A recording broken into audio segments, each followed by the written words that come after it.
My name is Stephen Stewart. I attended East Stroudsburg from September 61 to January 1966. I went 4.5 years because my parents divorced in my junior year. My mother came up to tell me they were divorcing right in the middle of exams. It really shook me up. Also, I was always broke at college. I remember the first 2 days of school, Dean Martin came over to me and said in the auditorium that my father's check had bounced. I said I would tell him. That's always scary. I remember borrowing money from Mr. Rossi to pay for the graduation diploma. I was really broke, but I made it. That's the main thing. Yes, you people, Professor Staffos, this inspired you some way. I think Dr. Appel was really a great guy. Professor McFadden, William McFadden was another great guy. I was a history major. I remember telling Dr. Appel that President Kennedy had been shot, and he was stunned by that. Everyone in his class, he said, "What do you want, Mr. Stewart?" I said, "The president's been shot." I remember Dr. Somberg and some other kids went out to this car, the Rambler car, and we turned radio on. I heard that Lyndon Johnson had a heart attack, which was false, but we didn't know at the time. I was a baseball manager and football manager for George Ockershausen, and football manager for Jack Gregory. I love that. I got to travel, had some good food and stuff like that. That was really neat. I think one of the defining moments of my life was the ride we had. I don't think anybody knows this except me. Nobody's ever said to anybody. But I told Dr. Welsh this story. She loved it. But we went up to Cornell on the baseball team on a Red Rocket bus. We always called it Red Rocket.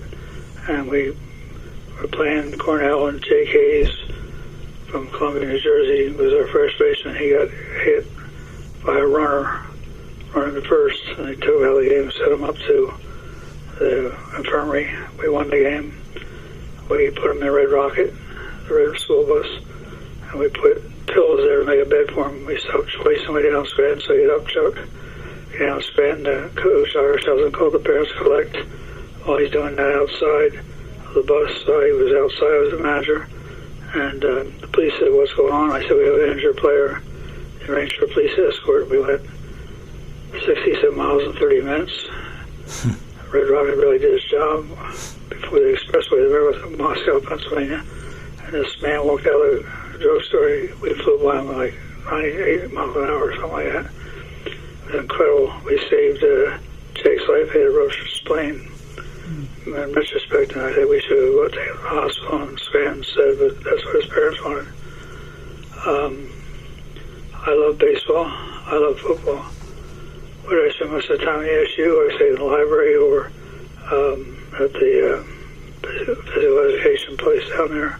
I don't know what you call it, the gym. I remember I had a parking space for Clyde Whitman's spot until he started coaching wrestling. I recollect it was November 1. I was able to use, I was able to use his parking space. I had a key to the stadium.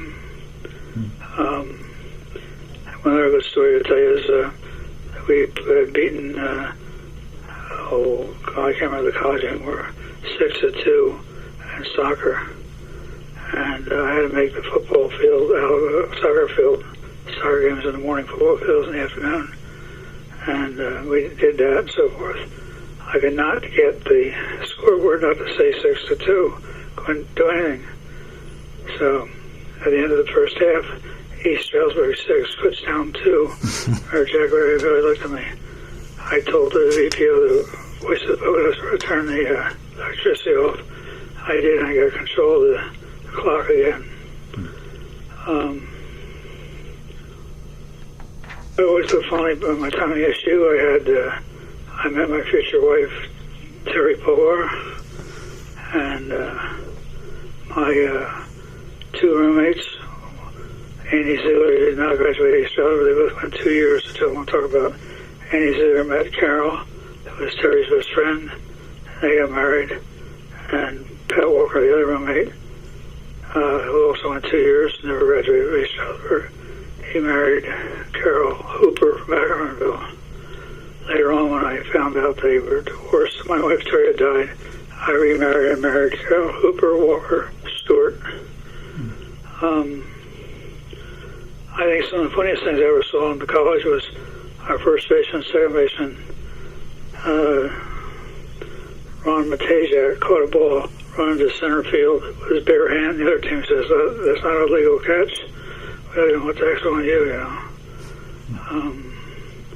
I saw Tom Washburn hit the home run, his longest home run in the history of East Stroudsburg. I was a baseball manager and football manager, as I mentioned. The ball landed right in the middle of spring practice football, and he screamed, don't touch the ball, don't touch the ball. Until we could measure it, which we did later on. I was really surprised how much control he had over things at East Stroudsburg, considering he didn't have the money. I wasn't a real rich guy at all. I made a good point. Go ahead. When Marshall Welsh did not know this, but when we first went to college, there was no room in the inn, the famous biblical comment. We had to go down to East Stroudsburg to Dover Workup. We stayed at Fred Waring's workshop. Fred Waring's in the Pennsylvania, they were very well-known singing music group at the time. We were allowed to go down and watch their practice at night. We wouldn't say any noise or anything, we just had to watch it. And we saw them people play. Day after Thanksgiving, they went out and started touring. And the following September, I think it was September, there was a Miss America contest. A lady who was a singer won. And I didn't have a television, so I went up to, I think it was Monroe Hall, watching the Miss America contest down to 10 people. I said, Jacqueline Mayer from Sandusky, Ohio is going to win. And they said, how do you know? They're all pretty, all beautiful. But she has a really beautiful voice and she'll sing. She won the Miss America contest. They would look at me, how'd you know that? I said, well, I saw her sing down at the Dover. That was different.